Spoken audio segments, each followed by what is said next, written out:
So much fun.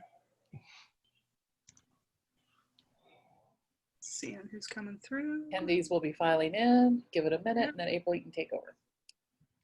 I guess.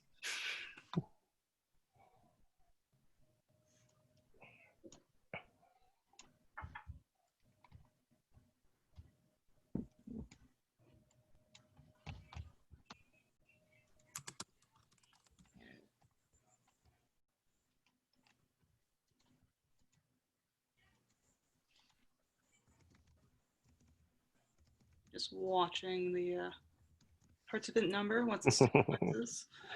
Yeah. That's probably the majority of them. Yeah. Okay. Good number. So, we good? I think we are. Awesome. So, welcome to the panel, whose name is long and I've completely forgotten again, and I am so sorry. But editing, something about what to do after you finish your draft with much prettier language.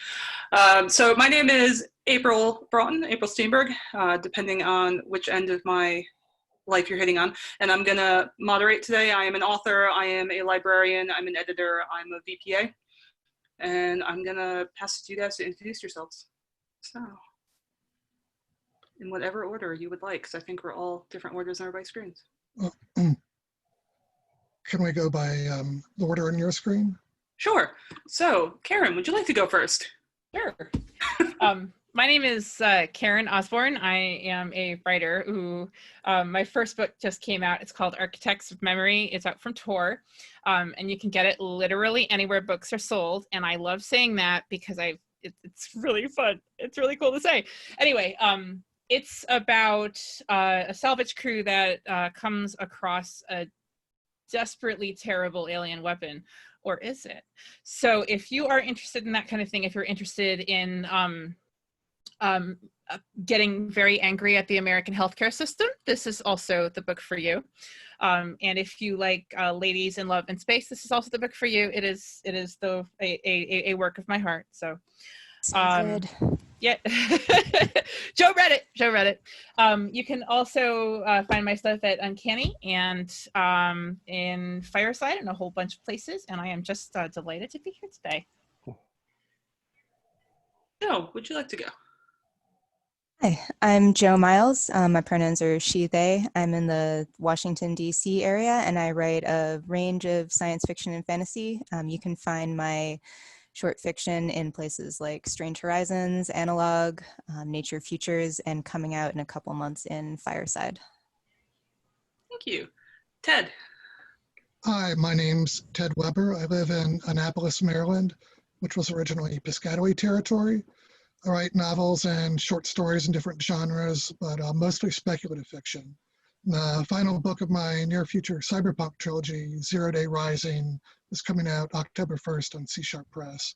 The first two books are Sleep State Interrupting and Wrath of Leviathan, and they're available at all online outlets.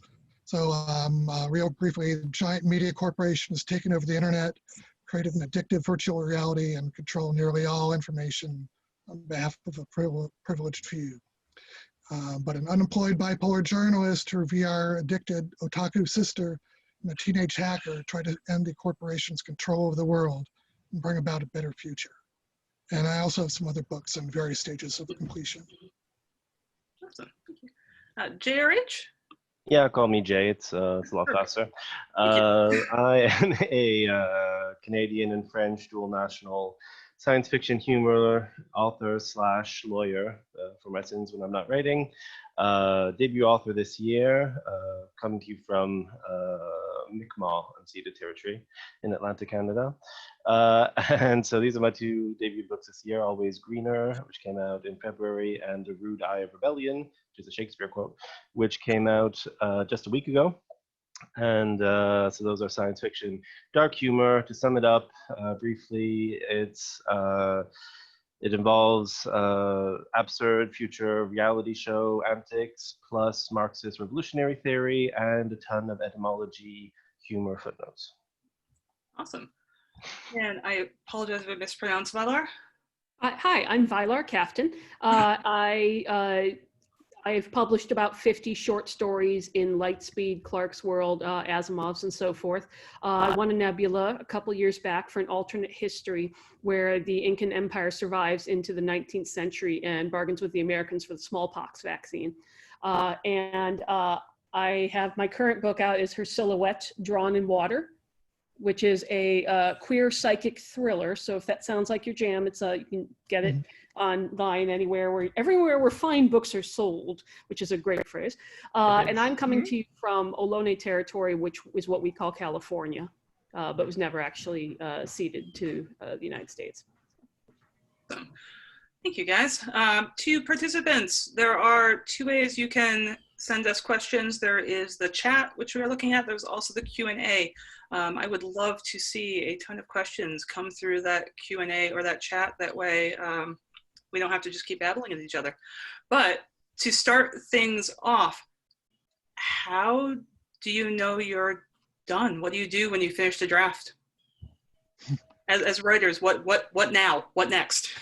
I feel I've finished my draft when I get to the end and all the scenes are completed. Then, then I let it sit for a while and then I start editing, which is a long, tedious process. Well, I have to say it's great fun. I don't want to discourage anyone out here. I know my draft is done when I've finished crying, started racing towards the end, writing as frantically as I can. And when I start screaming, "Oh my God, the draft is done!" and my husband is like, "What? And I start dancing around the house and open a bottle of champagne. That's how I know when the draft is done. It's not the end of things, but definitely that's the moment where I take a few days away from the work to think about what I want to do. Yeah, the draft is done when all of the pieces are in place, when all of the people, places, and things go where I thought I wanted them to go in the first place. The draft may have brackets in it, and by brackets I mean enter fight scene here. You don't have to write all the stuff in my thing. You don't have to write all the stuff right at the beginning. If you know you want an EVA scene, like for example, if your characters are going EVA and you don't want to write it, go EVA scene there. I definitely think you should write, this is my own personal opinion, that you should write as much as possible, but if you know what's happening, it's kind of okay to just leave it for a little bit.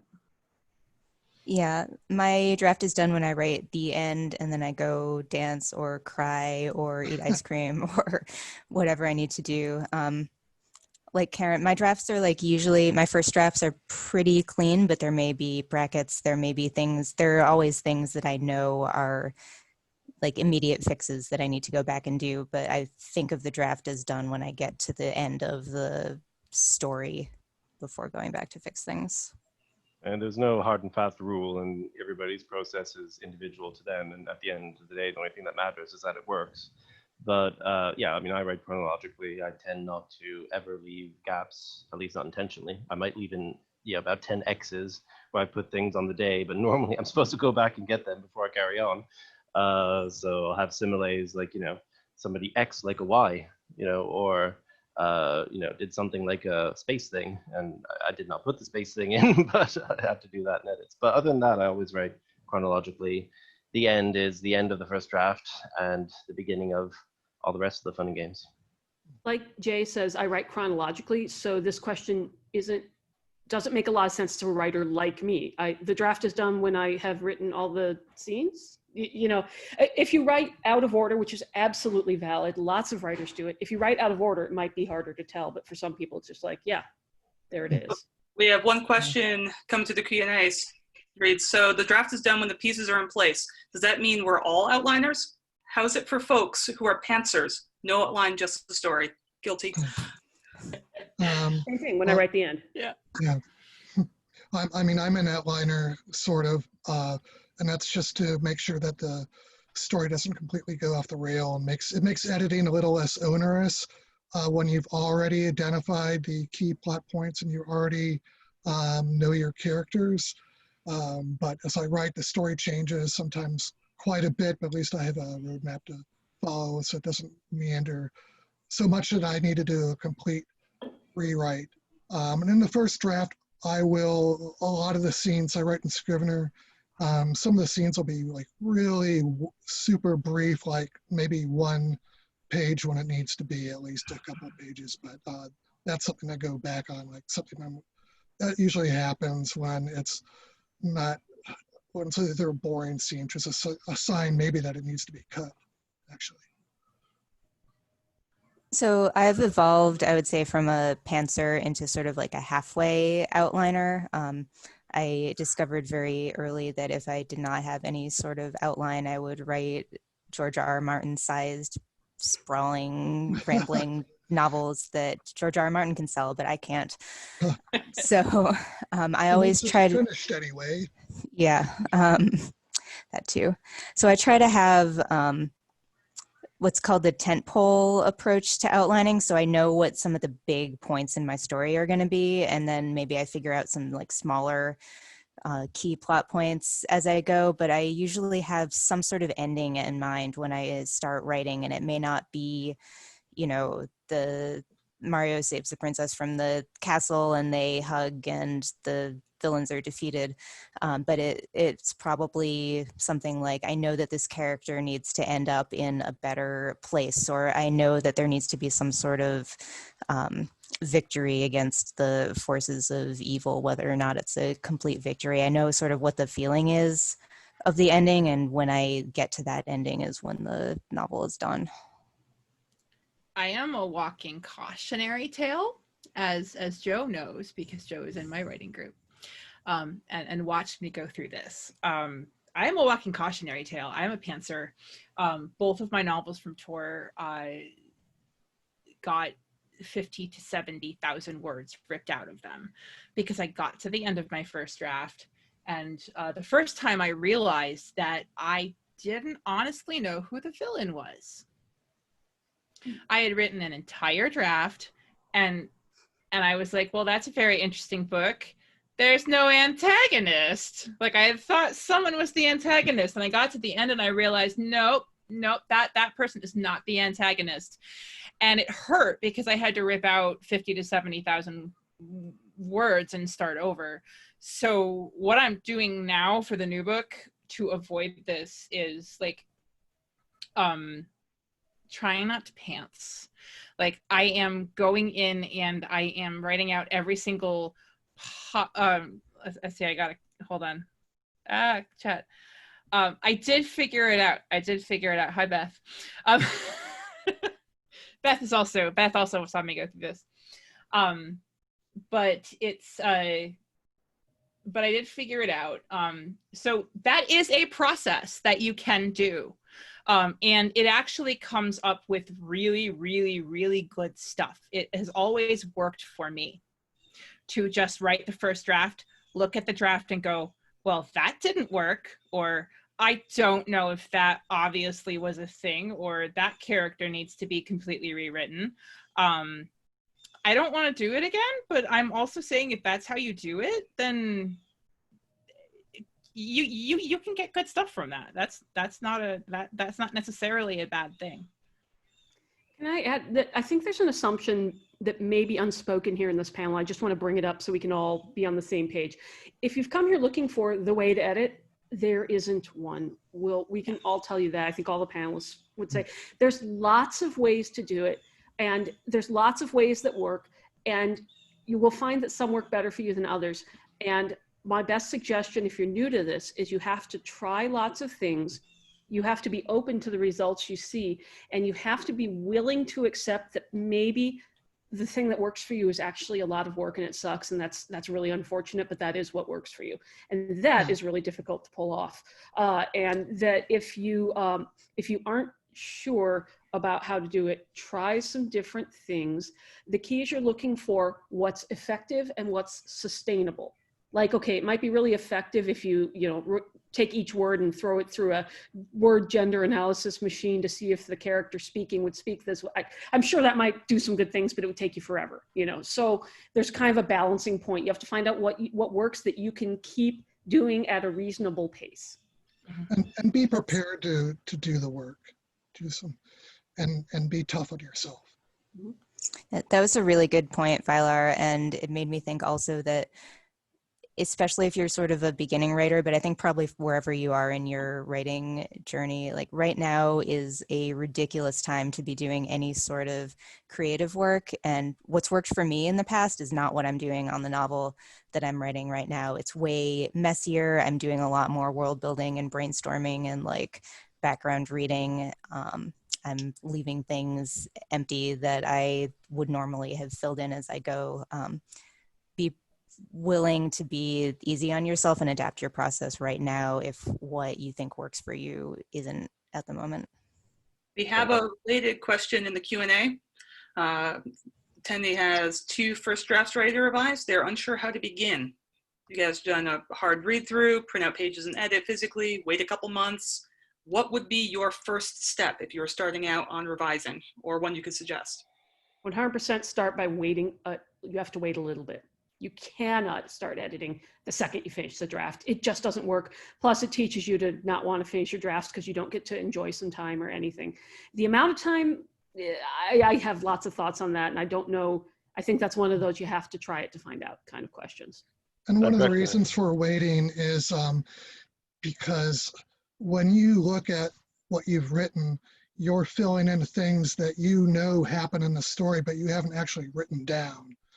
So if you wait a while, then it's not quite as embedded in your memory and it will become clearer to you, which is also the reason why you want to use beta readers and critique groups. Although I always suggest doing the first revision yourself before other people put eyes on it. Yeah, getting started on revisions is always the most daunting thing, especially when you don't know how to go about it, and we all sort of learned our own ways again. What I would recommend is either 2 situations. Either you follow the same sort of process Joe described, which is also mine, where you do have a structural outline beforehand, which isn't the most fleshed out, but it still guides you. Basically, it's the equivalent of a beat sheet, that you have that beforehand. A beat sheet is something you can look online if you don't know what it is. Save the Cat is the most basic one. It works. There's a reason it works. So, you know, it's either you've done that work beforehand, in which case you just check that what you've done has stuck to what you had planned in terms of everything happening at roughly the right time, even if there's a bit of flexibility there anyway, but structurally it's, you know, the fundamentals are sound. And if not, if you've just completely pantsed it, then take that to a beat sheet, make sure and map what you've done naturally onto that beat sheet to see what, you know, where and how it fits with the beat sheet, which is kind of expectations. So at least you know that you'll roughly fit into the mental categories that people are expecting to see in terms of structure. One thing a lot of writers suggest is to, as your first step, to read through your entire story, or better yet, like read it aloud, or have it read through a text-to-voice editor, and just like jot notes as you listen to it, and so that you hear the whole thing as a reader, and you see and hear the whole thing as a But reader. that comes later. That's not really usually developmental, which is the beat sheet level. Well, that's more sort of line. No, it isn't as a line. I think it's the first step in developmental editing, is because that way you can sort of tell what obviously doesn't work. So things will spring out at you rather than looking at it, you know, scene by scene. I find it helpful just to read the entire thing at once, or play it on a text to voice. Definitely, absolutely Yeah, vital. My version of that is I put the novel on my Kindle and I just sit on the couch and read it, I try to put myself out of the writer brain, pretend that I'm just reading someone else's novel, and notice things. I always, when I finish a draft, I'll make notes of like, oh, I definitely know that the villain's motivations are unclear, or I know that this one scene has been really bothering me. I need to fix it somehow. So I make notes of those things so I don't forget, but then putting it aside for a while, like Vylar said, and then reading it in any sort of different format so that you can kind of get your head out of the writing space, then you can start to see what you've missed. And also beta readers, like Ted said, beta reader being somebody that you trust to read and give you their personal reactions to it. And my writing group is so invaluable, and Karen can tell you about times when she'll be reading my novel and say, Joe, you don't explain how this thing works. I'm like, yeah, I did, right? Oh, I didn't explain that. Okay. They catch all those things that you don't catch. I would also agree with, read it in another format. I print it out. Like, since I type, I only type. I can't handwrite worth the darn. So since I only type, I print it out and use a pen, like a fountain pen, to do my first look through.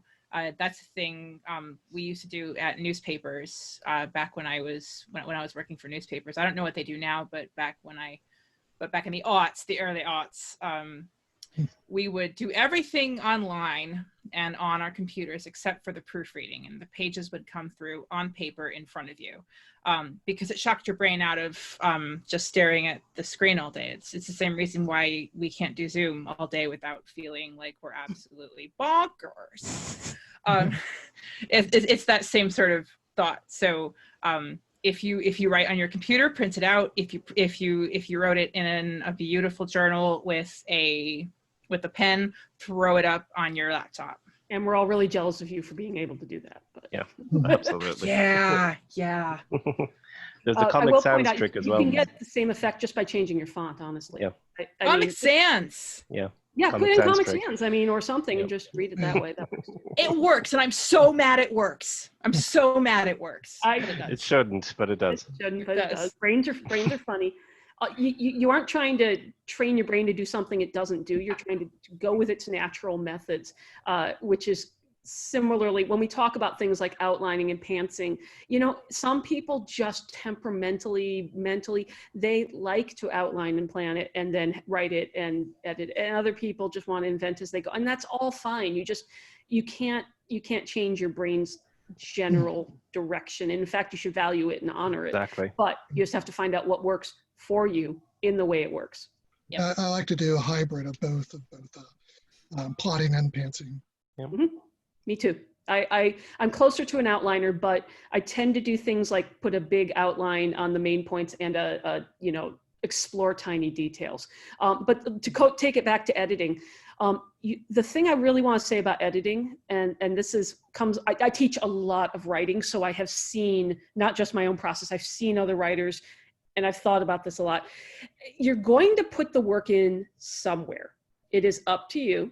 You can put it in before you write your draft, or you can put it in after you write your draft. If you hate editing with a passion, you should probably learn to become an outliner if that's possible for you, because boy, editing is way easier when you've outlined it.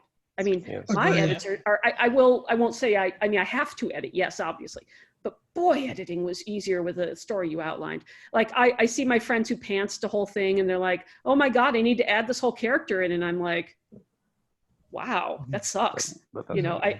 And when you outline, you don't have that. At the same time, I have the problem of this scene just doesn't have any life. It's very boring. It just plods along. And the pantsers are like, well, add a villain subplot. And I'm like, what? So, the work is going to get put in somewhere. You get to decide where. You can outline or pants. You can hybrid outline and pants like we were talking about. But you're going to have to put in the same amount of work. So it's a question of whether you'd work hard on developing your outlining skills more, or you'd rather work hard on developing your editing skills more, given that you need a little bit of both anyway. So with the work in mind, do you all dislike editing? Do we find it onerous, or do some of you really enjoy it? I love it. Yeah. My favorite thing. I'm one of the few who does. Yeah. I don't like it, but I do it because it's necessary. You can't, if you want to produce a readable book, you have to edit it. But it takes me twice as long to edit as it does to write the first draft. So it's a slog. But I go through but I do it in phases. So the first phase will be broad strokes, going through the overall arc of the story and looking for things like making sure the character arcs fit the plot, looking for plot holes and things like that, and then I'll drill down to the scene and make sure that the scene is properly structured and that there's a goal in each scene and so forth. And then I'll go down to the sentence level, and then I'll often use programs like AutoCrit to find repeated words and phrases and cliches and things like that. And then it's off to the publisher's editor. But I don't trust it. Oh, and in between all those, there's beta readers and critique groups. To me, editing is the best parts of what I loved about journalism, in that you already have everything that you need to tell the story. You just need to find it. And if you consider your first draft, like the interviews and the data and the stuff you need to write the article, the 100,000 word article, then it's just fun. Like for me, I mean, I got so used to interviewing people and, shaking the data out of them that like, I was like, I got to think of things up myself now. Oh man. So I think things up myself and then have the fun part come later. The read out loud pass is actually a lot of fun as well. Yeah, I agree. When you've taken that time to get that distance, it's such a key part and it's super fun. I'm going to say I love some parts of the revision process and I really hate other parts. Like it's fun adding things. It's really fun fixing problems that I know are there and I know how to solve. But when you get to either like some of the nitty gritty, like difficult stuff that you're like, this needs to be fixed. This scene is dragging. Some of it just like, it is a pain and you have to solve problems that you would rather just gloss over. I also hate the final like language pass. I always go through and polish after I've fixed all of the bigger problems, just like polish the language. And I find that so like, it's like pulling teeth because I'm the sort of person I want my prose to be really flawless and I will question every single word. And that kind of drives me nuts. Crystal is asking me why I love it. So I will say, let's first distinguish between macro editing and micro editing because they are different. Right. Macro editing is fixing your plot holes, fixing your motivations, fixing adding it or deleting a character, moving a section earlier in the story, stuff like that. That's macro editing. Micro editing is also sometimes called line edit or prose editing. And that is where you're taking each sentence and making it the best sentence it can be, taking each paragraph and making it the best paragraph it can be. So the question is, why do I love it? I won't say I love macro editing that much. The best thing about macro editing is I can do some of it away from the computer. I can just think. I can go for a walk and think about it. I like that part. I really dislike trying to get the deep focus I need in order to solve a really complex problem across 6 chapters with a character who doesn't make sense. That's harder. But micro editing I love, and this is because, as I said, everybody has their own editing process, and mine involves heavily my own extremely ADHD Pinkie Pie brain. In which I get all my sentences down on the page, but they're all out of order. This is what my 6th grade teacher told me when I was writing and essays and stuff like that. And I just don't get them in order. And so it's the process of unscrambling them. And it's like a logic puzzle. Which sentence leads to the next one? How can this go to this in a logical order?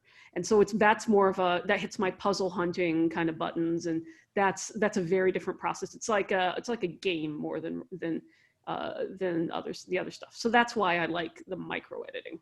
And I don't mind some of the macro editing. I really hate nobody likes the giant 6 chapter problems. Nobody likes those, I don't think. Maybe some of the difficult problems in macro editing that you might have to face have to do with, you might get feedback that your character's motivations don't come out, or the character doesn't feel real, or you've got a giant plot hole somewhere, and those can be time consuming to fix and have to require making changes throughout the entire manuscript, but they have to be made. Then how do you know when a novel is ready and requires no further revisions before you can start sending out queries? Oh, I know this one. I'm sick of looking at it and I cannot give a crap anymore. That's literally how I know. Yeah, that is a good one. So I go through, I use a lot of beta readers and critique. I'm in 2 critique groups. And when they stop, when I finally come to some that don't have any significant comments, then I think it's ready. Because I don't give it to them all at the same time. 10% rule. If I'm changing less than 10% of the manuscript, it's done. Like if literally all I'm doing is flipping around with sentence level edits and like I'm going back and, you know, is she wearing a red shirt or a blue one? That is done. Yeah, my final pass on anything I'm sending out is just to read through and do the sentence level, what Vylar called the micro edits. And if I do that and in the process I don't see any bigger edits that need to happen, it's done. Though to contrast with what Vylar said, it's for me not when I'm sick of it, because I might go through being sick of it several times before it's actually done, and that's the time to like step back and take a break and come back to the revisions. You want to find that tough balance point of where it's as good as you can make it with your current skills right now, but not let the challenges get the best of you and make you stop too soon. I cannot overstate the importance of breaks to the person that wrote Architects, like because now when you're writing books for a publisher, it's you need to do it now, and you need to do it like now and also now. So it's important to sort of be able to learn what works for you before you enter into that grinder, because it is I wrote the sequel. I wrote the sequel with a newborn. It was a harrowing year, and I would not have been able to do it if I hadn't taken the breaks and sat down and gone, okay, so how does this work for me? What is my favorite thing to do? Do I like this or do I like that? How, you know, and monitor how fast it takes you to do things. Monitor how much you like doing them. But absolutely take breaks, because breaks are the only thing that let me see what was wrong with my story, other than Joe. That's probably why I don't like editing so much is deadlines or someone saying, I need to see that, can you send me this? Or else, or we need this to the printer by surprise. And so it's a mad dash, and that's really not fun. Oh yeah, so enjoy the time before you have, and enjoy it, like take the breaks, like really think about it, like that's part of your process right now. Yeah, well, Douglas Adams put it best when he said that he loved deadlines because he loved the whooshing sound they made as they went past. I definitely agree with everything you guys all said. The only other thing maybe I'd add is the flip side of that 10% rule that Karen mentioned absolutely correctly is that you also want to make sure that, you know, at least that's a good sign that you've made significant progress in your edit when, you know, you boil down at least 10% of your word count from the end of your first draft. So what would you say to a writer who's asking for editing advice, but also says that they can't find anything wrong with their draft? You need to get Beta other readers. Yeah, beta readers. There's always something wrong. And you want to find beta readers. Not everybody is a good beta reader. It can be really helpful to have folks who read your novel, whether it's your best friend or your spouse or your sibling, someone who will just love it and tell you that it's great. But you also want someone who will be a little critical of it and tell you where they were bored, where they were confused, where they wanted to put the book down, where they were frustrated with your character and just wish that things were going a different way. You don't necessarily need to take everything that they say, but you want someone who's going to give you that honest and critical feedback. And finding those people can take a little while, but when you find them, you have to like grab onto them and keep and learn them. their critical eye as well as you can. If you do not have a natural knack for a critical eye, you may have to learn from others. I would say maybe not run it by your spouse or significant other if you. No parents. Yeah. No parents. No I'll best disagree, only friends. None of lightly these that- people. Parents can work if you explain what you need from them. My dad is a terrific reader for exactly one thing, and that is I can hand him a nearly finished manuscript and say, could you just tell me if you're reading this, you start to notice your attention's wandering in this one spot here and there, and he will totally be able to do that. He can say, you know, I just kind of tuned out for a little bit right here. Perfect. He zeroes in on the 4 spots that just need to get cut. Depends on your relationship with pretty your close. spouse or with your best friend or whatever, because, you know, if that's a person you think, you know, will just, you know, say it's great just to bolster your ego, that's obviously not what you want. But if it's somebody who will actually, you know, a lot of friend dynamics can be, you know, they'll be happy to rip into it, and that's the exercise, and great, you know. But different temperaments, different brains, you know, you just want to find the right person to do the thing. I will say, if you aren't able to spot flaws in your work, that just means you also need to read more as well, so you can get more advanced and be able to see these things. And lastly, just on one level, count your blessings. That might actually be it's a problem and it needs to be worked on, but it's better than the people who hate every single thing they ever do and cannot stand to, edit it nonstop and never send it out because it's always bad. That is a worse problem. There's always something wrong. There's something wrong in every published book out there. There's something wrong in, you know, in every bestseller that ever existed. There's something wrong in here, and if you find it, I'll actually send you Baltimore cookies. Mm-hmm. Oh boy. But yeah, something I read the other day, and I was like, oh no, I left it in, and no one's noticed it yet. Only I have. But that's maybe that's a reason to remind us that, you know, we are always sometimes our own best or worst, and sometimes both at the same time. Critiquers. That sounds like a hacking challenge.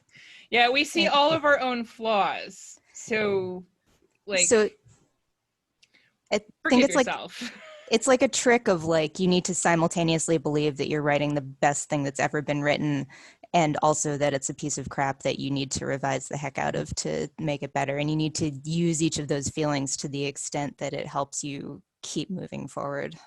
So related to that, should everything be edited by a professional editor?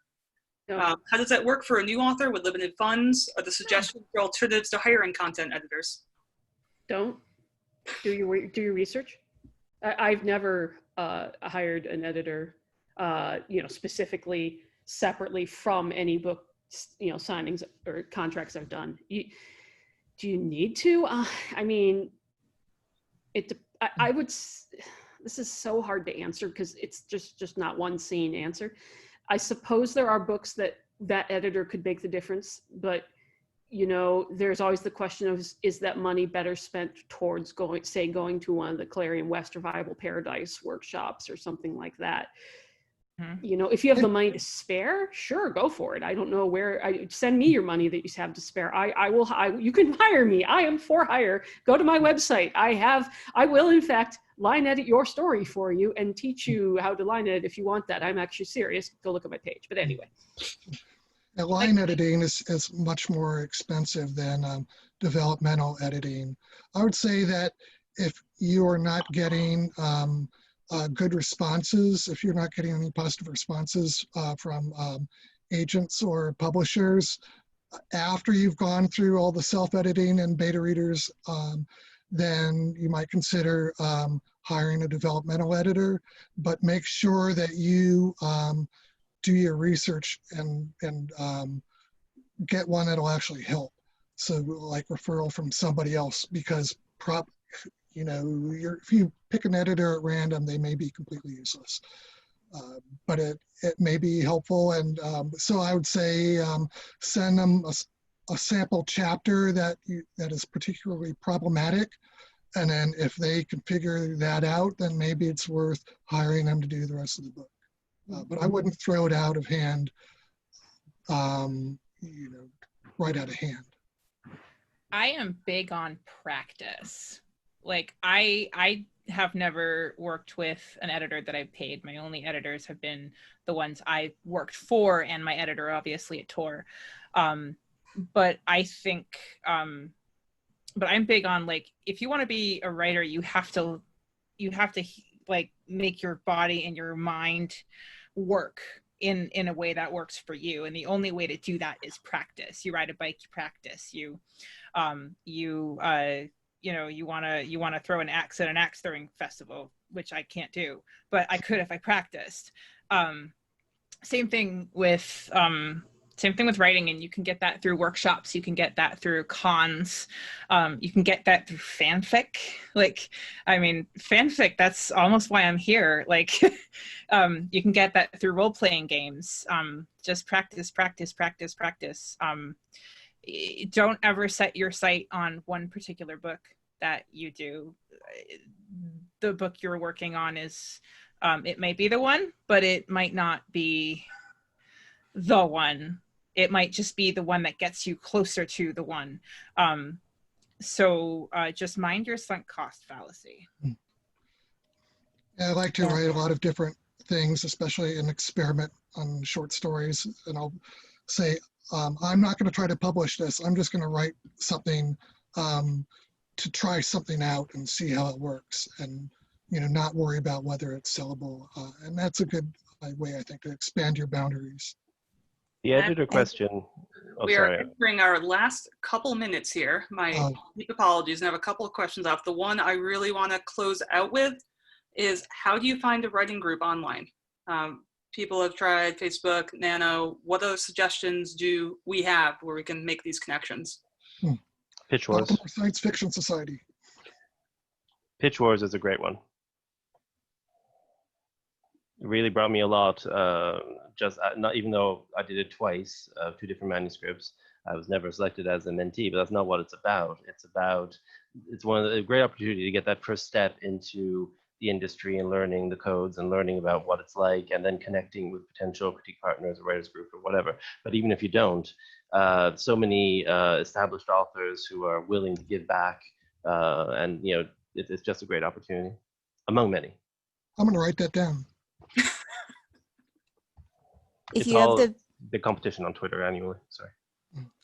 If you have the means to attend a workshop like Viable Paradise or Clarion, that is a great way to connect with people, but it's not the only way. And it's definitely, I had a great experience at Viable Paradise. It's not essential to becoming a writer, but if you take other online classes, like Writing the Other or Kat Rambo's classes or Mary Robinette Coal's classes, any of these places where you get to interact with classmates over Zoom, you can reach out and ask, say, hey, I really liked that sample that you read in class. I'm looking to form an online writing group. Would you be interested?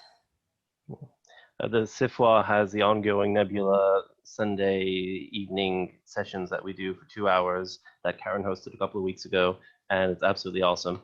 I've been doing them nonstop since Nebulas, which is months ago now, and it's massively helped, both in terms of editing this guide before it came out and the current 3rd book that I'm finishing the draft on.